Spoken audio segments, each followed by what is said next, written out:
Bonjour à toutes et à tous, bienvenue sur votre chaîne d'information régionale, c'est bien évidemment en Grand Littoral TV. En ce mercredi 9 octobre, voici le journal de la rédaction, en images en 8 minutes.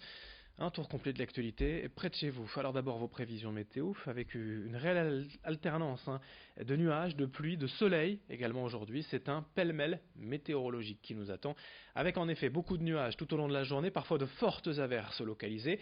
Et entre deux perturbations et deux averses, c'est bien de réelles possibilités d'avoir du soleil et de belles éclaircies. Malgré tout, on aura quand même encore du vent et de températures en baisse. Aujourd'hui 13 degrés à Saint-Omer, 14 à Dunkerque, à Calais ou encore à Boulogne. Les prévisions météo complètes après ce journal.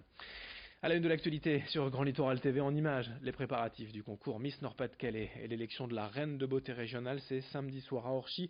Et je vous rappelle que des places sont à gagner sur notre page Facebook Grand Littoral TV. En attendant la soirée, les 20 candidates en lice pour succéder à Annabelle Varane se préparent et répètent leur passage sur scène. Elles profitent également de moments de détente cette semaine. Comme ici sur ces images, les jeunes filles se sont faites hier massées, coiffées et maquillées. Elles seront ainsi parfaites pour défiler samedi soir à la Davo Pével Arena d'Orchy.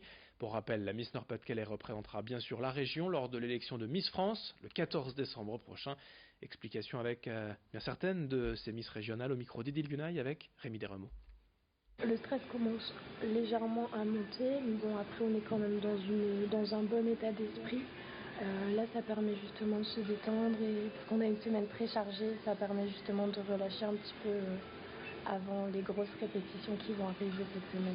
C'est une préparation qui a commencé depuis mon élection, peut-être même avant, au fur et à mesure avec les shows, donc on l'assurance sur scène, où on a l'occasion de prendre la parole, donc ça nous fait prendre confiance en nous. Alors moi j'attends l'élection de passer voilà, des super bons moments avec mes copines, puisque c'est des copines, donc maintenant. Et donc je me suis lancée dans l'élection par pure envie et par rêve en fait de réussir et d'avoir cette écharpe. Un rappel donc pour gagner des places pour cette élection, cette soirée et du concours de beauté Miss Nord-Pas-de-Calais samedi soir à Orchy. Rendez-vous jusqu'à demain sur notre page Facebook Grand Littoral TV. L'actualité nationale et régionale, c'était également la colère des agriculteurs et des manifestations hier un peu partout sur les routes, notamment ici à Calais, aux abords de l'autoroute A16. Et des opérations escargots, des blocages de ronds-points, les tracteurs étaient sortis hier dans la région. Les agriculteurs protestent notamment contre les fameuses zones de non-traitement. Une marge de 5 à 10 mètres vierge entre les champs traités aux pesticides et les habitations les plus proches. Autant de terres en moins et donc de revenus perdus pour les producteurs. Les agriculteurs de la région craignent aussi la concurrence internationale via les accords de libre-échange CETA avec le Canada. Ils en ont marre d'être montrés du doigt, d'être stigmatisés. Explication avec l'un d'entre eux à Calais, au micro de Lolita Perron avec Corentin Escaillé. Moi je demande 0 mètre parce que de toutes les manières les produits phyto qu'on utilise sont faits avec des buses anti-dérive et avec des huiles qui les plaquent au sol. Donc ce que les gens respirent, c'est le produit qui est nocif et qui est répulsif en même temps pour pas que justement les gens aillent dans les champs pulvérisés. Et sinon à 20 cm à côté, là où le produit n'est pas tombé, il n'y a aucun effet.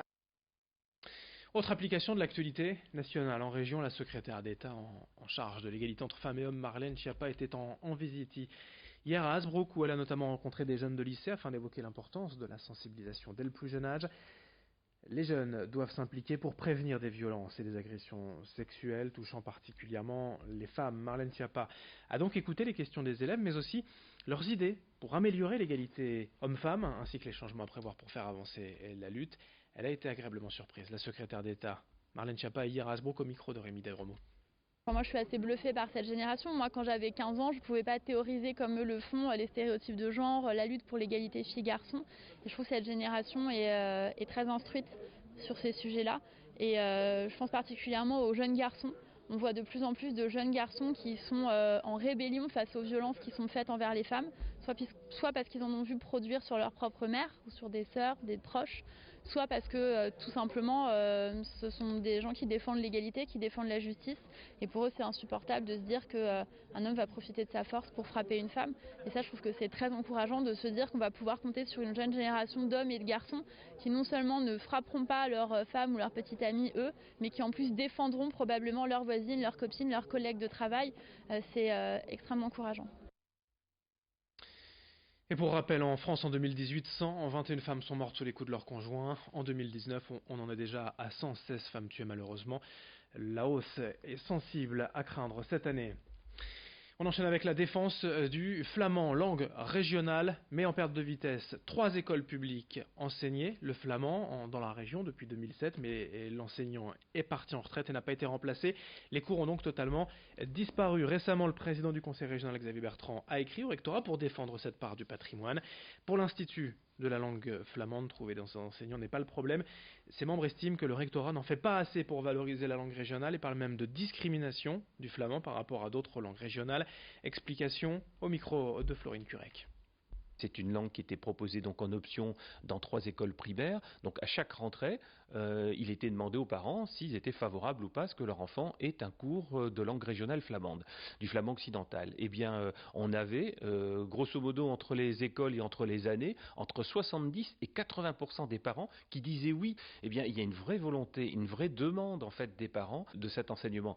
Et pourquoi ? C'est pas uniquement parce qu'ils se sentent flamands, de culture flamande, etc. Ça va bien au-delà de ça, c'est parce qu'ils se rendent compte que c'est en plus un atout pour leur enfant. Et puis pour terminer la fête de la science, cette semaine dans la région à Capelle-la-Grande. Le Palais de l'Univers et de la Science participe évidemment à l'opération, d'autant que le centre fête cette année ses 10 ans. L'occasion de raconter la science, d'imaginer l'avenir, c'est le thème de cette 28e édition. Toute la semaine, des ateliers, des conférences et des spectacles, mais aussi les expositions permanentes et le planétarium sont ouverts aux familles et aux scolaires. Explications et présentations du programme avec ces propos recueillis par Lolita Perron et Corentin Escaillé. On traite de la question de l'univers, on traite de la question du vivant, mais on est aussi en mesure de travailler sur notre exposition temporaire autour de la préhistoire et de l'archéologie, et puis toute une série d'ateliers spécifiquement conçus pour la fête de la science autour de la gestion de l'énergie, des énergies nouvelles, la gestion des déchets, puisqu'on appartient à la communauté urbaine de Dunkerque, donc on a aussi une mission autour de la gestion des déchets, sur la question des nouvelles modalités de transport, sur la spectroscopie, sur l'univers, sur la philosophie des sciences, en fonction évidemment des âges et des niveaux de chacun des visiteurs qui viennent nous voir. Fin de cette édition, merci à vous de l'avoir suivi. Dans un instant, vos prévisions météo et d'autres infos jusqu'au prochain quart d'heure et un prochain journal à suivre. Très bonne journée à toutes et à tous sur Grand Littoral TV.